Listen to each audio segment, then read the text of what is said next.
Welcome back to another episode of Sustainability Unveiled. You may have noticed that we took a longer break than anticipated. This was due to some health issues that my son experienced. So, thank you for your patience. I know everyone has been highly anticipating this conversation. We are going to be diving deep into the critical topic of 5G wireless radiation with Kent Chamberlin, President of the Environmental Health Trust.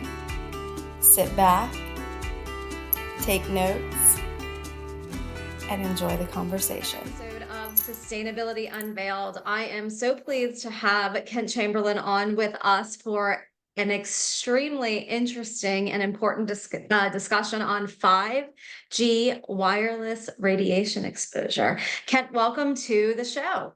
Thank you very much. It's good to be here.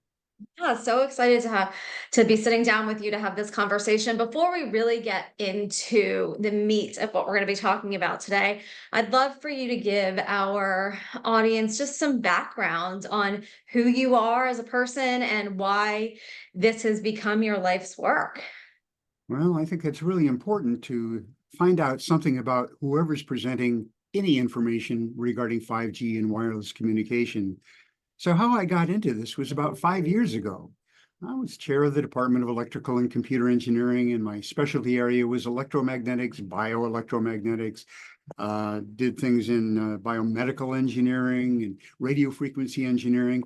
And because of that background, I was asked to serve on a state commission.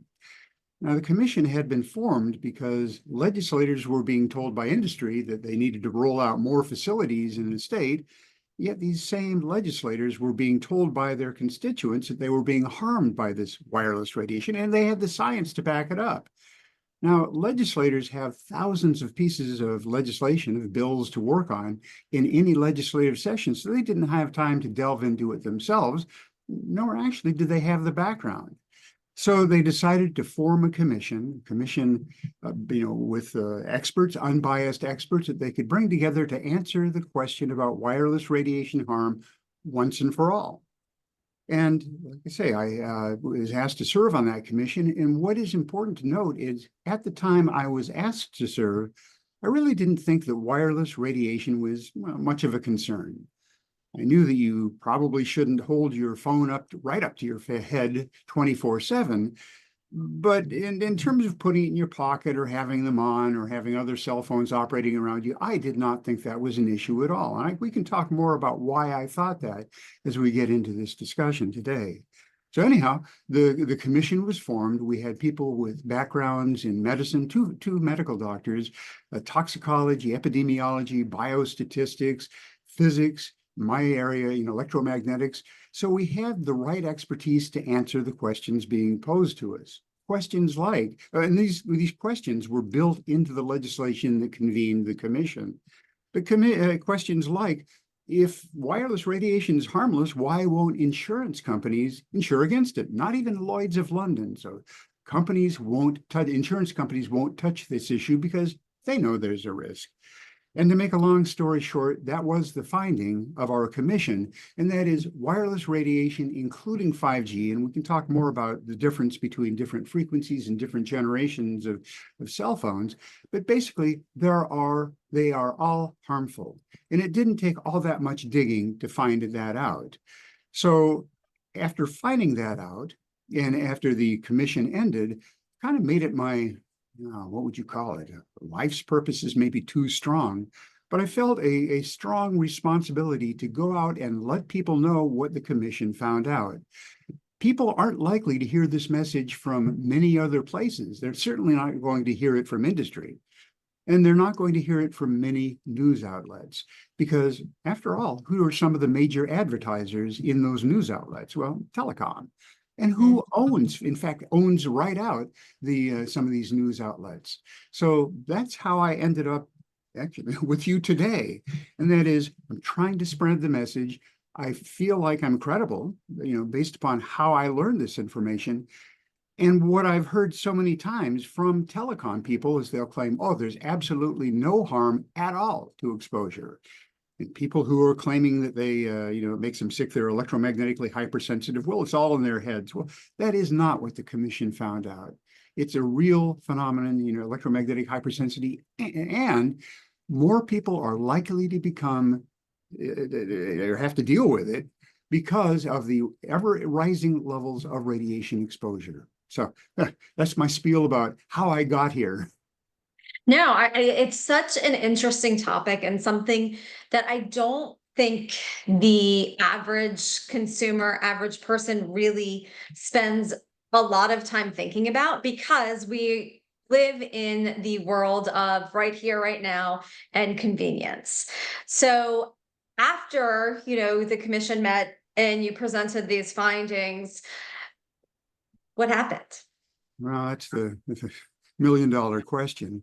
So we, as commissioners, people who served on the commission, we said, and we had made 15 recommendations in our final report. And one of those recommendations is, a setback for new cell towers in the state. Well, we had, a lot of other meaningful ones, but we thought that one of the most important recommendations that we should try to codify into legislation was the setback. Because what we found is that a reasonable setback for cell towers is about 500 feet from where, 500 meters, that's 1,640 feet, from places where people live, go to school, hospitals, and all that. So that just seemed like a very reasonable recommendation. And so that was the first piece of legislation that we tried to enact. Again, thought it was pretty reasonable. And we had a number of people, a number of legislators who were very supportive of this because, like I say, it simply makes sense that you would do that now that you know that the exposure is harmful. So we did a lot in terms of testifying in front of various committees to promote this legislation. Long story short, it didn't get enacted. A lot of good support, but what we found out is that if a very powerful industry doesn't want a piece of legislation to pass, it won't. Legislators are too dependent upon the money that comes from industry. And also industry, if they don't like the way you as a legislator are voting, well, they'll send money and a lot of money to your opponent. And so it is the kiss of death for some people in politics, kiss of death politically, to go against this major industry. And telecom is arguably the highest profit industry on this planet. They spend over $100 million a year in lobbying and contributions, campaign contributions. So you don't mess with these guys. So even though a lot of legislators were supportive of our efforts to enact meaningful legislation, we were told, no, this just isn't going to pass. And indeed, it did not pass. We've tried since then, and we're going to be trying again with legislation. And our next attempt will be to protect kids at school. And it's a ball of worms, as it were. Yeah, and I was going to bring that up anyway, because I know in preparation for our conversation today, that's something that we talked about. Because Yeah. I can tell you my kids, or at least in the county I live in Maryland, all the kids have Chromebooks, all their testing is done on Chromebooks. And so the exposure obviously is much higher when there's so many devices being used in a very concentrated area. So what advice do you have for school systems who, might not, even though they do have the resources, to change the way that kids are being exposed to radiation? Okay, this is almost an entire new conversation, but let's not You let brought that stop us. No, let's not that stuff. And you know what I mean? That's why I was gonna wait to bring it up. But when you mentioned the schools and kids, I'd love to just talk a little bit about that before we get into some more of the health effects and stuff like that.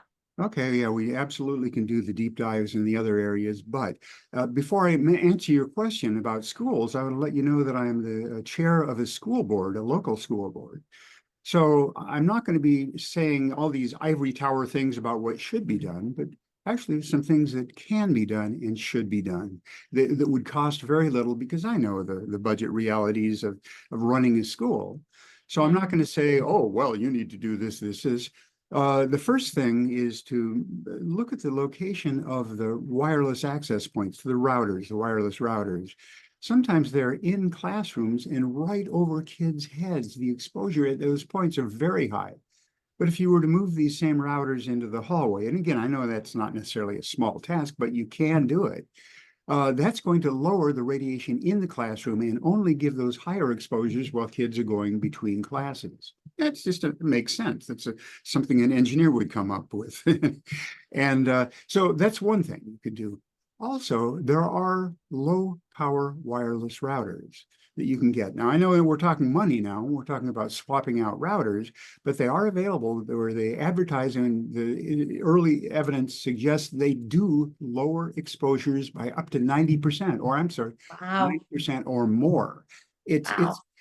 I got to put a pause in here, and that is say that when we engineers were told to design wireless equipment, we were never told to minimize radiation. We were told to maximize data rates and connectivity, things like that. So we were never told to minimize radiation.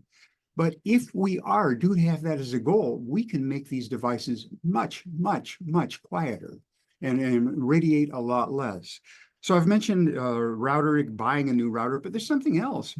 And that is when an IT person installs the pieces of equipment originally, the wireless routers in the classrooms, for example, usually the power on those routers is turned up to the max. And what that usually ensures is that you get, the coverage area that you want. But usually you get more than the coverage area you need. So what can be done, and this is very low cost, is have the person who sets up the routers simply turn the power down. Have somebody, accessing that router within the confines of the room that you want to provide coverage. And so you make it so that you're only covering what is needed. That can substantially lower the exposure. There are other things I could go into, but there is a lot that can be done. And also I would encourage people to go to wired. A lot of schools, the older, well, I won't even say that older, those built in the 90s, for example, would have Ethernet already installed.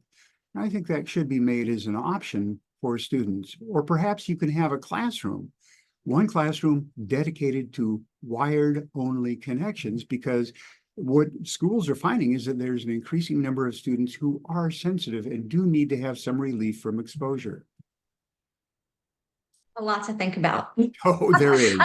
So that's why I was careful about going down that Yes, rabbit exactly. hole. There is. It's just so much to think about. I know in the opening too, you mentioned the differences between, the 3G, 4G, 5G. You just touched on that a little bit. So, I'd really like to dive into that some more with you, because as a consumer, I don't know the specifics of this information, which is one of the reasons I was so excited to have you on, is so that you could not just educate, our audience, but me too, on, the risks associated with the different levels, and, how we can circumvent those risks and minimize them as much as possible. Yeah, I mean, you mentioned people not being aware, and I just need to come back to the fact that I was not aware, and I should have been. Being in electromagnetics, and I got asked the question by parent groups about holding, what's with your cell phone, and I usually downplayed it. But to answer a very important question, I'm bringing up a slide right now, and what that slide shows is what emits wireless radiation. And so as you can see here, on the slide, your wireless headphones, that's a source. Your cell phone, your wireless smart TV, a lot of appliances now, they come with built-in Wi-Fi, and as soon as you plug it in, it's emitting wireless radiation. Nearby cell towers, any tech that is labeled as smart, it's going to be radiating. Wi-Fi routers, laptops, and the things that we're familiar with. But what is interesting and what is important for people to know is that at this point, we don't know enough. We know that it's all harmful, but we don't know the degree of harmfulness. So in other words, if asked, is a cell phone, have a greater negative impact than cell towers, or actually some of you that we can answer, but your cell phone, your wireless cordless phone, which is more dangerous? We really don't know that right now. But what we can say is that they are all harmful. And I guess there's something else I need to say when I make that statement, because you hear the word harmful and you think, oh my gosh, no, I got to throw these things out. They're like death rays, and they are not. What it is like when you're around wireless radiation, it's like smoking or perhaps secondhand smoke. So if you're using your own cell phone and have it close to your body, or you have it on your body just as you're carrying it around, that's like smoking. You know, it gives oxidative stress, and we can go into more details about the mechanisms of wireless radiation harm. So it is like smoking, but if you're in a room with you're far away from a router, that's kind of like breathing secondhand smoke. And it takes a while before you see any effect from that. Just like you and I could smoke a pack of cigarettes today. And we would live, but that doesn't prove that smoking is safe. And if we have an opportunity to get into how the FCC limits for exposure were set, I think you'll see that it's what they did is they performed some measurements in an hour or less, and based upon those hour or less studies, they declared that certain levels of radiation are okay, are safe, to use their words.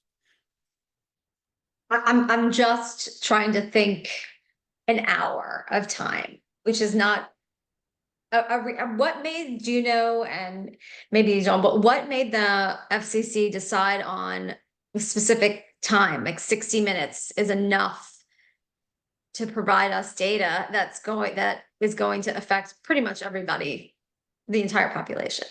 Okay, well, it's time to go into it. This is perhaps the most shocking part of my presentation, and I'm sharing a screen with you right now.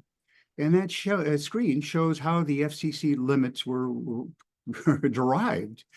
And so as you see a picture here of a monkey with the number 5 on it, meaning that these tests, the original tests done back in the 1980s, were based upon a study of 5 monkeys and 8 rats. And so these were short-term studies that were used to set the limits that are in place today. And they were behavioral studies. So I'll tell you about how it came about. So here it goes. The assumption that was made in performing these studies is that the only impact, the only harm that would come about from radiation exposure is that it would warm you up, and that heat would be a problem. And I think you and your audience knows that radio waves can warm you up, like the microwave oven is the classic example. And that's high exposure, and indeed that is dangerous. But what is not perhaps obviously could not have been taken into account in these studies is the long-term effect. So they assumed it was only heating that caused a problem. So the way the test was carried out is the animals, the 8 rats and 5 monkeys were food deprived at the beginning of their exposure, the test to determine the exposure limits. So they were food deprived then, but these same animals had been taught to push a lever to get food. And so they were food deprived, they were put in the cage where they could push a lever to get food, and they started off doing that because they were hungry. But during that hour, they kept increasing and increasing the level of radiation exposure until it got so high that the animals could no longer function and perform that very simple task. That's why it's a behavioral study. They didn't look at other aspects of the parameters regarding health. They just said, well, when these animals can no longer perform that function, they're done. So that's how they determined it, and they called that very upper level. By the way, the highest level that they exposed these rats and monkeys to caused some of the monkeys to develop burns on their faces. So we're not talking low levels of radiation. We're talking about very high levels of radiation, which of course is going to cause harm. And so they took that very high threshold dose, the dose at which the animals could no longer perform their task, and they arbitrarily divided it by 50. And I mean, we don't want to dive into that rabbit hole, but usually when you come up with anything you're going to call a safety factor, you base that upon something like relative risk. In other words, if I apply a factor of 50, the relative risk will decrease to such and such. But they didn't. It was totally arbitrary. Divided by 50, it's good for the general public. And in fact, that's what you and I are exposed to every day. 24/7. So these tests like this are kind of like saying, hey, we're going to get a group of people, have them smoke a pack of cigarettes each, and if they live, we're going to declare this as being safe. And of course, it's not. I had something else I wanted to go to here, and that is I'd like to give you a sense of the time involved. So as I mentioned a moment ago, it's not like a death ray. You turn your phone on, you keel over. Well, some people it is a little bit like that, those who are electromagnetically sensitive.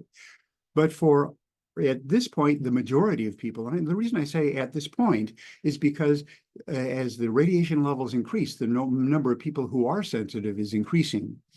But let's take a look on the slide right now, and you can see on the very left is an antenna mast. And then if you go away from it, 465 feet, you see a tree. So what we have here is a tree that's being exposed to radiation. And this is in 2008. It's pretty healthy. And then if you go 7 years later, you can see that the tree is starting to not look so good. Until finally you go another few years, and the tree is, well, one side, the side that's exposed to the radiation is pretty much dead. They had to saw the tree down.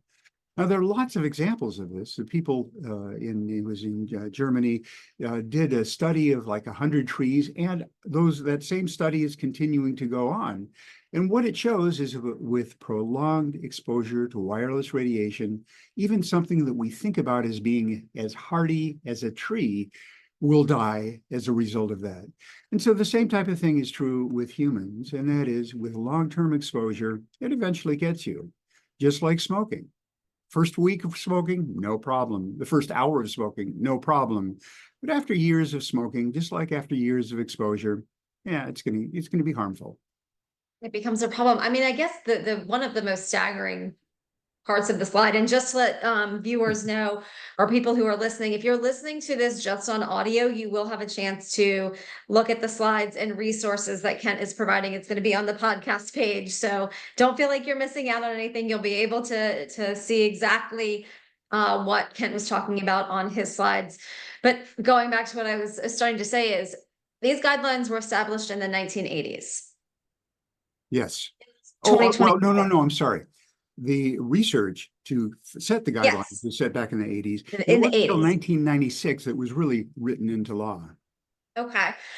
From 1996 to 2024, how much has changed in the in the wireless industry to that, you just think about it, it. You know from the devices that you've used, from the number of telecom companies that there are now compared to what they were in 1996, how different the world is, and that, best practices research would tell us we need to update guidelines.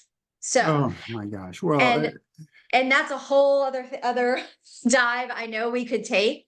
And obviously there's got to be some type of middle ground for everybody. But if we're just focusing, I really would like to talk about the health effects some more, because I think that's something that's going to resonate, I know, with me, but also the audience is knowing more about, what this exposure could potentially do to our bodies, our kids' bodies, all of that. all right. I'd like to actually address something that you mentioned a moment ago. What's going on? Why do we have these ridiculous standards? Nobody's going to be surprised to hear that the answer is money. That to put in a site correctly, and I'm saying this as a radio frequency engineer, to site cell towers in a way that would be more responsible, in my opinion, would cost a lot of money.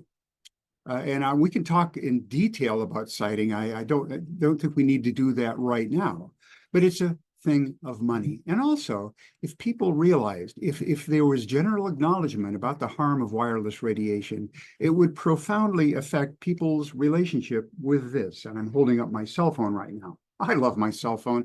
I imagine most of you do who are listening. And it can be made safer. So, but the bottom line is money and also I'm not sure if we want to get into this either, but in terms of future plans for the industry, we looked at that. What is their business model? Where their business model involves causing a lot greater radiation than what we currently have. They will tell you, the industry, I've heard industry say that 5G will actually cause your radiation levels to be lower. And that's just not what people are finding in reality. People have made measurements, signal strength measurements, wireless radiation signal measurements in locations in cities before and after the installation of 5G. Well, what happens is that with 5G, you do have greater and sometimes substantially greater radiation exposure, and hence your health issues would be greater. So having said that, in other words, the business plan, the way that telecom plans to make more money in the future has to do with keeping the standards the same way they are right now, as ridiculous as they are. So let me also say a little bit about that, and I'm bringing up a slide now that is from not a conspiracy website, but from a Harvard University Center for Ethics report. And that report is entitled Captured Agency: How the Federal Communications Commission is Dominated by the Industries It Presumably Regulates. And on that slide that I'm showing shows a revolving door. And that's the revolving door between industry and the FCC regulators. So somebody is the president of CTIA, Cellular Telecommunications Industry Association, for a while, and then they go become head of the FCC. This is very well documented, and it's documented in the report. It's easy reading, and I have a link to it here, but if you want to get that and you're just listening, simply Google Harvard FCC and Captured, and it'll bring you right to this report. And I really highly recommend it, because it does explain what's going on with why our standards haven't changed since 1996, even though everything else seems to have changed. The regulations governing exposures have not changed. So you wanted to talk more about health, and I'm certainly ready to do that. I did, yes. And as I was listening to you there, I was also thinking about that. We are really talking about the United States, and we haven't really talked about overseas and what's being done overseas and how things are different based on, country guidelines and stuff. That might be a conversation for another day, where we talk about the differences, Well, from okay, country to country. but I think, to answer your question quickly in a single slide, I'm bringing up a comparison of exposure limits from RF from various countries. And I think this one slide is pretty indicative of what's going on, and it's pretty indicative of the fact that the country, the legislators, are bending towards the interests of industry. Because what you can see here is that a number of countries, such as Japan, and there are others, we obviously can't list them all here, just follow the United States. I mean, that makes sense. The United States, they're leaders in wireless technology. Let's just follow their guidelines. So we don't have to do it. It saves them a lot of money. But that you can see other countries like Switzerland, Italy, Brussels, although that may be changing, China, India. I mean, they have far lower thresholds than we do for exposure. So it's partly to do with or explained by the politics of the United States, where industry seems to hold sway over our legislators to a greater degree than in many other countries. Just for those who are not watching this, the video version of this conversation, it's a pretty impactful slide that Kent just shared. So don't worry, again, you'll have access to it if you're just listening to this when you listen to your podcasts. Thank you for sharing that Sure. slide with us. But let's talk a little bit more, or even a lot more, about the health effects. And how do you know if if what you're feeling is a result of exposure to wireless radiation? And I know you're not a medical doctor, so but you've done enough research in this area, and you've talked to enough physicians in this area that deal with this, that have the expertise. So I'm a parent. I want to know for myself. I want to know for my kids. What do I need to look for, and what else can I do? What health problems could my kids experience? Well, I think that we need to really cover a couple of points. And one is that for most of us at this time, you're not going to feel anything. Most of us won't. It's just over the long term. And I'll explain a little bit more why that is. There are others of us, and it's maybe 5% of the population, that are going to notice things like headaches, nausea, insomnia, you name it, that are going to be a factor of being exposed. In fact, I can give some examples of that in just a moment. But for all of us, if you are exposed, you are wearing down your body. You're creating oxidative stress in your body that over the long term can be, in fact, impactful. You know, a lot of people hearing about this for the first time, including me, needed to hear or see really rock solid scientific evidence. And so I'll start off with some rock solid scientific evidence. And what I'm displaying now is a slide, and it's the wireless radiation effect on DNA. And this is from what's referred to as a COMET assay. It's kind of like electrophoresis, but with important variations. And what it does is it shows damage to DNA. And so if you take a piece of DNA and you expose it, and that's what's showing on this slide right now, and you expose it, or first of all, take one piece of DNA and don't expose it to anything harmful, you're going to get this nice circular shape when you get the COMET assay from it. However, if you expose it to ionizing radiation like X-rays, which we know affect DNA, you'll see a smearing. It's a technical term, right? Smearing. See a smearing of that on the slide, which means that there's been DNA damage.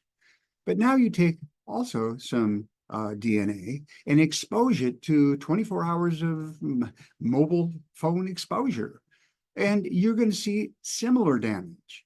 So what you hear from the people on the phone industry is that the radiation from cell phones can't hurt you because it's non-ionizing. Well, this slide really refutes that. And by the way, I should point out that UVA and UVB from the sun are both non-ionizing radiation, yet they definitely will cause cancer over time. Not overnight, but over time, you get exposure, you're going to be getting effects from that. So that's the one thing I wanted to show you, which is the science. I mean, it's pretty clear it was done by multiple, 12 scientific institutes in 7 different countries. It's pretty reliable, what you're looking at right here. But I never trust simply one data source or one report. Let's look at other things. And this answers your question about acute response to exposure to electromagnetic fields. So let's go to California now. And this is back in 2004, when somebody thought it would be a great idea to put cell towers on or near fire stations. Now, logistically, it does make sense. And if wireless radiation were not harmful, it would make sense there. So what they did, and what's shown in the picture, are cell phone towers on or next to a fire station. And so these towers were installed on fire stations. What happened when the question you want to know next is what happened when the antennas were turned on? Well, what happened is pretty extreme. And I'll read this for your people who are listening to the podcast. And that is, when the towers were turned on, within a week of that time, many firefighters developed unusual symptoms of headache, fatigue, insomnia, memory loss, confusion, nausea, and weakness. After a time, firefighters in stations with adjacent cell towers were found to have forgotten CPR or became lost responding to a fire in a city they grew up in. That's pretty extreme. But in some of the fire stations, all of or nearly all of the firefighters came down with symptoms like this, which is in extreme cases worth pointing out that the maximum radiation recorded around any of these fire stations was about 5% of the FCC limits. So what industry would claim would be a pretty low exposure turned out to have profound effects. As I mentioned, it didn't happen at all fire stations the same way, but it happened to some degree at all fire stations and sometimes affecting all of the firefighters. The reason I felt this was important to present is that we think of firefighters as being physically robust, and they usually are, and also as being those who would be the last to complain.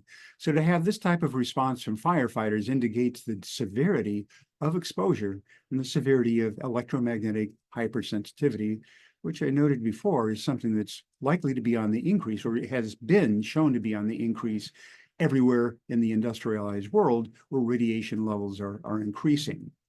So if you want to find out more about this, the firefighters, there's a link here in the slides that I'm presenting. And So also, what, oh, sorry, I didn't mean to cut you off there. I was just, oh, just one point to make there, and that is the firefighters, because of their union, got legislation enacted that you can no longer put cell towers on or near fire stations. and I shouldn't have interrupted you because that's exactly what I was gonna ask you. What happened? What happened next? And it's a good starting point for example, schools to use. For less specific legislation to not place cell towers near school buildings. Well, in particular, and so you asked before about what parents can and should be doing. These are extreme effects, and it happens to about 5% of the population, we guess. Although, if you're exposed for long periods of time, like 24/7, like firefighters who will be in a fire station for many days in a row, that also contribute to these acute effects. But for a parent, if your kid comes back from school reporting some of the symptoms here, the headache, fatigue, insomnia, particularly things that tend to happen more at school and not at home, then you should pay attention as a parent and see about providing a radiation-free area for your kid and see if those symptoms go away. And if they do, then you can work with your school to see about getting lower radiation locations for your child. For example, not under a router, or perhaps even identify a room in the school where they have wired connections and don't have so much wireless going on. Perhaps a room that has no operating cell phones, which schools are doing. Some schools are paying attention to this. It makes me want to go up to my kid's school and ask to see where all the locations of the routers are Well, in the building. I recommend to everybody listening is that you might want to get access to a meter. They're somewhat pricey, but like around $400 for a really nice one. But what those of us who are involved in this issue, are recommending is that public libraries, include one of these meters that people can check out. It's very easy to use. And so if my kid were reporting any of the symptoms, or if I'm a concerned citizen, I would want to go into my kid's school with that meter, find out where your kid sits during the day, put the meter down, see what the exposure levels are. And so that is something that you can do. I would highly recommend doing.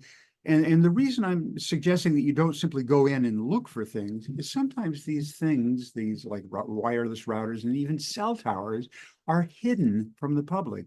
There's an example going on now, I believe it's in Florida, where parents were outraged to find out that a cell tower was built into the structure of the school. They had covering around it so you couldn't see the thing, but you were still getting the same exposures. Their kids would have gotten the exposures, but parents went ballistic, and rightfully so, with this cell and tower antennas being mounted right into their kids' school. Wow. I'm gonna have to go look that up and find out some more information about it, because I want to read. I want to read about how it even came to be about. Think about it. It was called The Rock School. It's a private school. So let me see if I can I'll send something to you. That would be great. No, thank you for that. And I know we've talked about so many different things, and I'm looking forward to having more conversations with you on this topic, especially as you presenting new legislation and trying to get some of these policies change. So besides as a parent being proactive in the school as well as in the community, what can I do? What can a regular person do at home to minimize the risks that we are exposing our families to? Well, there's actually a lot you can do. One thing I did at home, so you can imagine, I'm not a Luddite. I really love technology. And so when the wireless revolution came about in the early 2000s, I got wireless routers and I turned our house into wireless everything.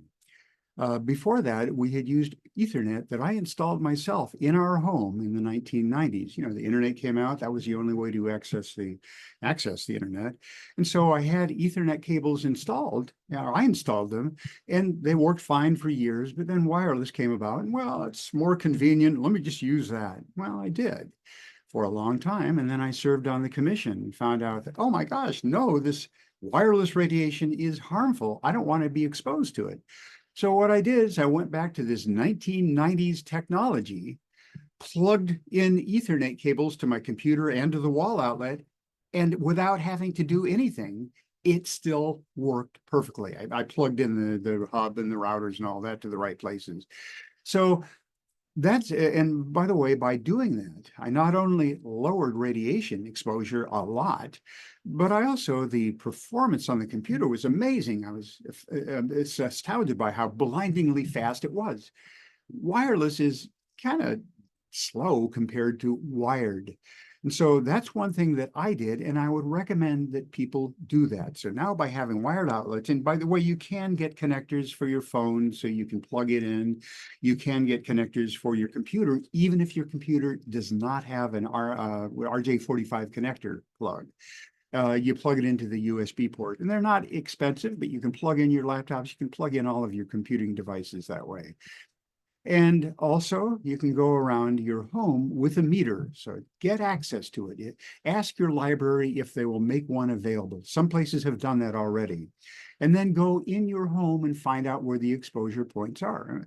It may be that you want to keep your Wi-Fi going in your home, but make sure that you locate it in a place that lessens exposure. In other words, don't put your Wi-Fi router right in your kid's home, bedroom, and keep it out of the living area. I had mentioned a moment ago that a lot of appliances that you get nowadays have built-in Wi-Fi. Well, that means they're radiating. So what you can do, and it takes some effort sometimes to go turn those off, turn off Wi-Fi. So in those appliances.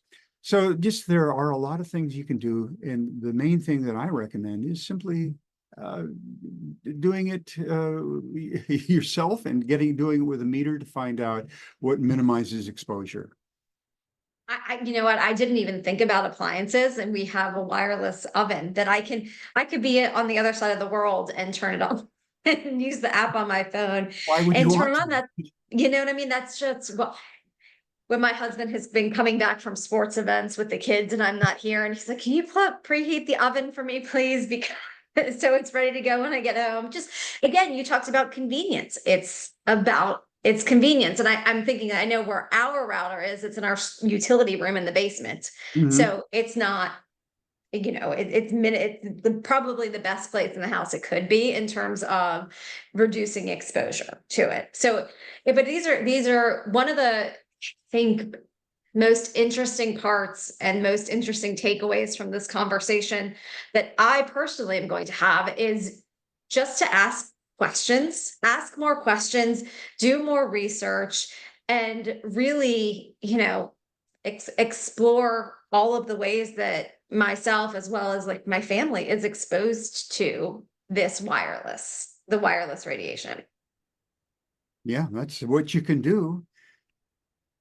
Yeah, there's so much more I feel that we could talk about. So I'm letting the audience know now, this is not the last time I'm going to have Kent on Sustainability Unveiled, because I do want to do even deeper dives into very specific topics in underneath the wireless radiation, and really get into some more technical aspects of the work that you're doing and what we can do as consumers to really become aware. And knowledge is power. I know we've been hearing that forever, but it really is. Really, And in this day and age, with the access, we've talked about this, the access to information that we have, we'd be doing ourselves and our families a disservice by not doing the research to help better our families, to ensure that our families, we eat healthy foods.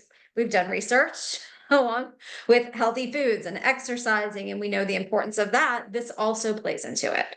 It absolutely plays into it. And I can go into more detail about that too. The fact that you're dealing with something that creates oxidative stress.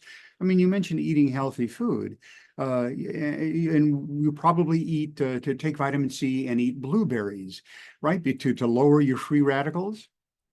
Well, this oxidative stress that I mentioned that has been clearly shown to be associated with exposure to wireless fields, that creates oxidative stress, which leads to the development of free radicals. Free radicals lead to inflammation, chronic inflammation, which includes a host of diseases that have been associated with exposure. So we haven't even touched on that yet. But it's a real thing. And I guess in this introductory discussion between you and me, the key thing I think people need to hear is that, yes, wireless radiation harm is real. Why would, I can see why people would want to deny that harm because of the monetary aspect of it. It would cost a lot to comply with more realistic and safer exposure limits. But why would so many people come out like me? I'm doing this for free. I'm not getting paid to do this. But why would we be doing that unless we thought there was something there? As I noted, I was completely unaware of it. And one reason I was unaware of it is that as an electrical engineer, I'm a member of the Institute of Electrical and Electronics Engineer, IEEE. It's our trade organization. It's really, in fact, it's very highly reflected. It's respected. I was an associate editor for them. And frankly, I bought into their narrative. And their narrative is that wireless radiation is harmless. And by making that assumption, you can go ahead and make all these new devices, and because there's still a huge amount that can be done with wireless devices, and that's what they want to do because that's how you make money. That is what they do. So I guess going back to my point here, and that is, no, it is harmful. The industry would like to believe that it isn't, but I've studied this a lot, obviously, with the commission and since the commission, and we've known about wireless radiation or just radio wave harm for a long time. I mean, decades, going back into the 40s. And we've just chosen to ignore it because, man, there are so many neat things we can do if it's not harmful, and that's what we've assumed. So I'm not saying that we just throw everything away, but by acknowledging that there is harm, there's a lot that can be done. I was co-author on a paper where we looked at what you can do to a cell phone. You can do a lot with a cell phone to limit its radiation and still function perfectly. And so as an engineer, I know that we can do that. We were just never told to do it. And so now if we acknowledge the problem, we can tell engineers to do that. Okay, take this beautiful design, this cell phone that functions perfectly, and now lower the radiation. We know how to do it. Just we have to be told. And, I think, and something that's happened, I know, within the environmental and energy fields over the past, especially I think over the past 5 years, is the push for transparency. And that push is coming from consumers, but it's also, coming from other industry stakeholders. So it really is, us advocating for transparency when it comes to the health implications that are a result of this wireless radiation. So it's going to be a collective effort, and it's going to be, I feel like it's going to be a little bit of a slow process, but hopefully the more information, we can get out there and that, everyday people can be exposed to, then it will help to, bring advocacy, bring awareness to the real issues that you've talked about today. Well, and that's what we want to do. And that's why I'm here right now. I hope that a lot of people are hearing this. I hope that I'm not just preaching to the choir. I don't Sometimes, think you are. No, I mean, I don't think you are. And we've talked a few times before our conversation today. And every time I talk to you, I learn something new, which is always wonderful because I would love to be able to spend so much time reading about this. And I'm going to spend more time reading, especially with the resources that you are providing for everybody listening. But, having the conversations and being able to pick your brain and you be able to share your experience, your expertise, as well as, the research that you're working on and that you're going to continue to work on is not just beneficial, obviously, to me as a person, as a host of a podcast show, but to the audience and to everyone else who's watching, or listening. So I do want to thank you for being on with us. I look forward to more discussions with you in the future. All right, thank you. Well, I'd like to leave you with something, and that is Yeah. where I oftentimes hear from people, they contact me is when they find out about a tower or a cell tower antennas going up near or on their kids' school. So they call me in a panic, and they want to know what they can do to protect themselves. And it turns out that there's a lot. Now, I would maybe was a little bit disparaging earlier on when I talked about legislation at the state and federal level. I've found that we just don't get much done there because that area, that arena seems to be controlled by industry and not we the people. But Industry and just their own personal agendas. well, that's exactly right. But what I find is that the grassroots, we have a lot of power. And that's where we've seen change happen. I work with a wonderful team of people where if somebody does call me, I turn them over, or I work with them and the team to fight the tower. And one thing that entails is showing people how to present in front of their local administrators. And so by organizing people, and if they go in mass to talk to their legislator, not local or not state legislators, but talk to administrators at the local level, and present person after person after person saying why cell towers are not a good idea, that has been effective. And we're starting to see, we've got an increasing percentage of successes as we are dealing in this issue. So if that happens to you, please contact us. Also, I want to put in a pitch for the Environmental Health Trust. When I was on the commission, that is the go-to source I went to. They provided lots of information. They curate the information, present it in such a way that it can be meaningful and helpful. So go there first, Environmental Health Trust. If some of these issues come up, feel free to contact me. And also, it never hurts to make a contribution to the Environmental Health Trust so that they can do more of the good things that they're doing right now. No, definitely. And all of this information is going to be available on the podcast underneath the show's episode that's going to be premiering soon. So, again, thank you for being here. We look forward to more conversations with you. And thanks for spending your morning with me. You're most welcome. Ask yourself, thank you, Jessica. How can I contribute to a brighter, more sustainable future, not just personally, but professionally? Let's embark on this journey together and shape the landscape of sustainable leadership for tomorrow.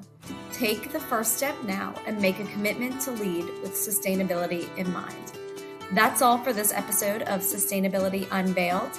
Join us next time as we continue exploring the forefront of sustainable business practices. Until then, stay informed, stay sustainable.